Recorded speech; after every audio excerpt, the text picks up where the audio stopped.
I'm DJ Diya Anantharaman, music director and radio host of An Earthly Machine at KUCR Riverside 88.3, and I'm here with Macie Stewart of the band Finom. Finom released their latest album, Not God, in May via Joyful Noise Records. We have convened today to chat. Good afternoon, Macie. It's lovely to see you. Hi, it's so nice to see you too. Thank you for your patience and my we're a little late today, but it's all coming together. Yeah. How are you doing on this fine June afternoon? Oh, I'm doing beautifully. We played a really great show in New York last night, and then now just kind of like exploring New York. I haven't been here in like 2 years, so it's just nice to kind of be back in the city and Yeah. walking around. I went on an art walk today, and that was really nice, and met up with some friends, so it's been good. That's awesome. Yeah, I've been Yeah. following Phenom's work since I stumbled across your NPR Tiny Desk concert a few years ago. Let's start from the beginning. I did some digging and learned that Phenom's origin story stems from both of you going to the same high school and then eventually noticing each other's talent and joining forces in the summer of 2014 over a common love of experimental music and songwriting. Can you tell me a little bit more about your musical background and how it informs Phenom's artistic philosophy to this point? Yeah, definitely. Yeah, so Sima and I met in high school, and we both had been playing music for a really long time, and I've played piano and violin from a really young age, doing like classical music stuff, and we both played some Irish music growing up, and we both listened to a lot of different things. Like my mom's also a piano bar musician, so I heard a lot of music through that, and like got kind of familiar with just like what it was like to gig every night, and kind of what it was like to be a working musician. And my dad is like a huge fan of a lot of types of music that really like heavily influenced me in the things that I do. So I think like when Sima and I finally met up and like started, she saw me in the school musical, which is so funny and cute. And she heard me sing, and her brother was starting a band at the time. And she kind of like connected us a little bit, and then we started playing together. And when Sima came back from college to Chicago, she helped open this really amazing venue in Chicago called Constellation. That is a really, really important place right now for like improvised music and experimental music. And so that was happening, and I was going there to go to shows and like hang out with Sima, and both of us, I think, got exposed to this like, this amazing universe of sounds, and like different ways that you could play instruments, and different ways that you can play specifically the electric guitar. And so I think at that moment, we had been singing together in other people's projects and singing together in our own projects. And I think at that moment we were like, let's combine forces. Like, let's make sure that we are, we like each other's songs. We love singing together. And we both are really interested in approaching it from this direction of experimenting with the sonic texture of the guitar, and what it can do, and like trying to play an instrument that we don't have any formal training in. Like, we're both self-taught in guitar, so that was exciting to us to kind of get us out of the box of what we had been. Yeah, definitely. A lot of this album features upbeat rhythms with lots of energetic percussion sprinkled in, folky melodies, and a very quintessentially Phenom style helping of guitar noise. I love the vocal harmonies on this album, as well as the melodic and adventurous nature of the music. Can you tell me about your creative process on Not God, along with its sonic and emotional landscapes and how they show up through some of your songwriting, vocal, and instrumental choices? Yeah. So we definitely we went into this record wanting to capture a little bit more of, I think we're always trying to capture how we sound live, because I think our live show is very dynamic, and we're always playing off of each other. And sometimes things are happening in the moment that we aren't planning, and that's like some of the magic of the thing. So we really wanted to capture that, and we brought it to Jeff Tweedy, um, to produce the record, and we recorded it at the Loft as well. And we wanted to do that because he's been a really, he's been a really big champion of our music for a while, and we're also both big fans of his and his songwriting and the way that he melds experimental music with like classic songwriting.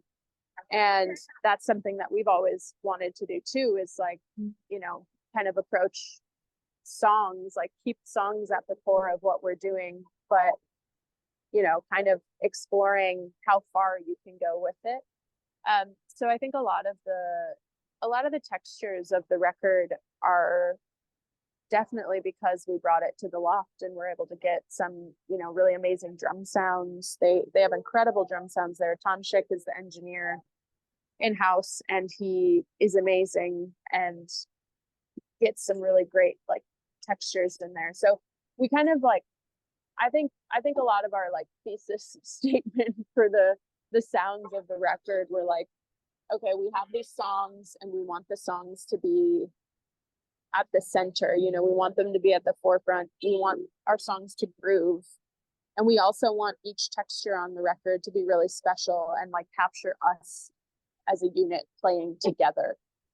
So I think those were kind of like our central tenets for like creating this current record. Mm-hmm. Yeah.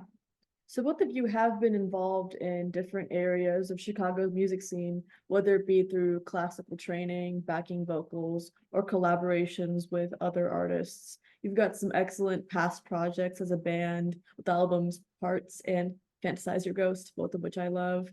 How would you say the music on Not God is influenced by your past work? Oh, I think, it's hard to say concretely because I think it all just builds off of each other. You're like constantly trying to find the thing. I think making a record and like making music with someone else is kind of like the process of like chiseling away a little sculpture. You're always like, you start with this like giant block of marble, you can have like infinite ideas for a thing. And I think that you're always trying to find what shape fits you best at what time. And so I think like those things are all a part of us and they're still a part of this record that we just made. But I also think that we have grown a lot as songwriters in the last few years and are really like, really have deep affinity for like the art of writing a song and like a good song. And so I think that was definitely, not that we didn't do that on past records, because I think that we did, but I think for this record, we like knew that we wanted that to be at the heart of what we were creating, more so than like coming at it from like a sick riff, which we also still like to do. Yeah, I think that's definitely, yeah, I think that there are definitely influences from our past, there always will be. But I think it just is going to constantly morph and change because that is what interests us the most and is the most exciting to us, is like, what's something that we can do a little bit differently this time around, because we're ultimately still going to be us making things. So that's never going to change, if we're making music together. And I think that Finom like is like the character of the two of us together, which is always going to be shifting and changing because as we're growing as human beings, like that's just an inevitable part of life. Yeah. Yeah, the vocals on this album are all encompassing, whether it be through expressive harmonies, impassioned belting on tracks like Cardinal, or gorgeous low end on tracks like As You Are. As a listener, I noticed a dose of absurdism in your lyrics, I feel like that delightfully complements the unpredictable melodies you employ. This album, much like some of your past work, is full of life, energy, and surreal soundscapes. To me, that's reminiscent of the B-52s or even Talking Heads. I'd like to know what were some of the main inspirations for this project, and this could be other media such as music, literature, film, spiritual occurrences, religious epiphanies, etc. Totally. Yeah, I mean, I think that this record, like as we like put all the songs together and like saw them all in one place, we were like, oh, there's this like theme that's kind of ego, like an ego power struggle, you know, within ourselves and within like the world in general, you know, like forces that we can or cannot control, and wanting to control them, and like maybe not being able to do that. And I think like, you know, there are some songs that deal with that on a very small personal level, talking about the ego struggle that's like either on a personal level, like with yourself, and like how much you want to control things around you, and like sometimes you just can't, sometimes you can't do that, you know. And I think, and going from that to like then struggling with like the powers that be, and like things that like are happening in the world that you know, you can contribute to, or you can, you know, you can try to have some sort of like semblance of control over it, but like it's just like it feels so overwhelming, you know. Like I think that there are, we were really like, we were just realizing that we were kind of thinking about this ego and power struggle throughout the lyrical themes of the record. I mean, I'm an avid journaler because I have a lot going on up here. I need to let it out. And I like, I think a lot of the lyrics, like for me, definitely came from like this process of like constant journaling, like maybe not directly from there, but it was, you know, I think like getting that faucet running, uh, getting the faucet running of ideas kind of helped with the lyrical aspects of the record too, because then it just like, it ended up being like kind of a flow state. I read a lot of, I've been reading a lot of poetry as well, like a lot of Kay Ryan poetry, which I think is like really poignant and also sometimes absurdist at times. And Sima and I are huge fans of bands of, you know, like the B-52s and Talking Heads, like you said, but also the Roaches are like a huge inspiration for us. And I think that a lot of their lyrics are really funny, but also like really touching. And I think that we wanted, you know, maybe it wasn't purposefully, but I think that like something that Sima and I like to do is just like our songs are kind of reflecting the nature of life, which is that like nothing is, you know, there's no one emotion, you know. It's like things can be sad and like so funny and so like beautiful and so gut wrenching, and so, you know, like I think that life contains so many different things, and so I think our lyrics tend to reflect that because that's something that we like think about a lot, you know. I'm interested in the album artwork. I'm curious about the cover art and the story behind it. Yeah, so we collaborated with this artist Claire Shivar in Chicago, who did the album artwork for us. And you know, we wanted, like, I think that we've had our faces on the cover for the last two records, and we kind of wanted to do the same thing here, but we didn't want to be so up close. I think we wanted it to be something that felt a little farther away, and we were toying with the idea of like using photo booth photos.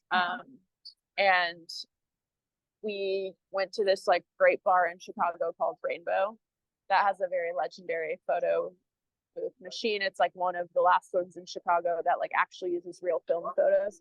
So we like just spent a whole night there, like messing around and like adding different, you know, there are like multiple sets of hands in the photos. It's not just our hands, you know. And I think that like that image, you know, I don't know that I have like a direct reason why it pertains to the record, but it felt right, you know, to have like our faces and all these hands kind of like distorting that. And on top of that, we also like there's this like we were pulling from a lot of the lyrics of the record to get some of the textures that are on the cover. So there's hair on the cover, and there is like, it's like very visceral, and I think that like really reflects some of the lyrics too. And yeah, I think that the album art, we're really very excited about it.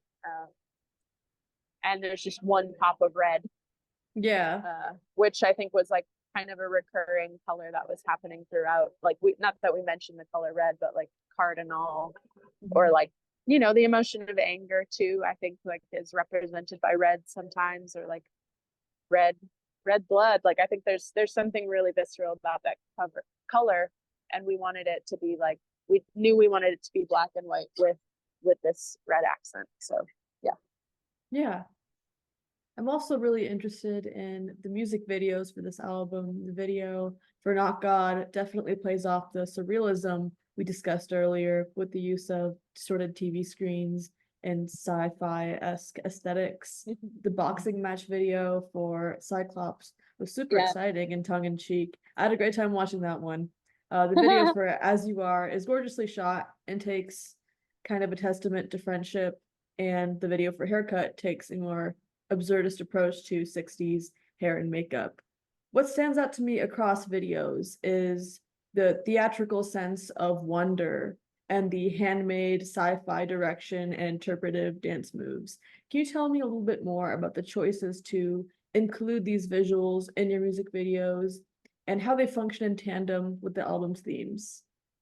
Yeah, I mean, we definitely, Sima and I have a theater background, if you probably cannot tell from, all the stuff that we're making. We definitely we have a love for performance in general. And I think that these videos were they felt like a natural extension of the record and the creative body of work that surrounds the record. And we just have so many amazing creative people in Chicago that we wanted to collaborate with, like Glam Hag, who directed the Not God video, Alex Grelly, who directed the Haircut video, Macie DeBeast, who directed Cyclops, and Jake Sainer, who directed As You Are. Those are all, not to mention the whole crew of people who worked on those videos, but those are some of our favorite creators that we know. And so it was just really exciting to make something with them. And the last couple of years, in between Fantasize Your Ghost and Not God, Sima and I and Alex Grelly created a show called Full Bush, which was a live stage performance immersive piece kind of dedicated to Kate Bush. And I think that we've also been working heavily with dancers and choreographers like Robin Mineko Williams. We made a piece a couple years ago, also in between that time period, with Hubbard Street Dance, and another one with the Pacific Northwest Ballet and a 50-piece orchestra, and we performed on stage with the ballet. So it's something that we have been doing for the past 5 years, and past our entire artistic careers too.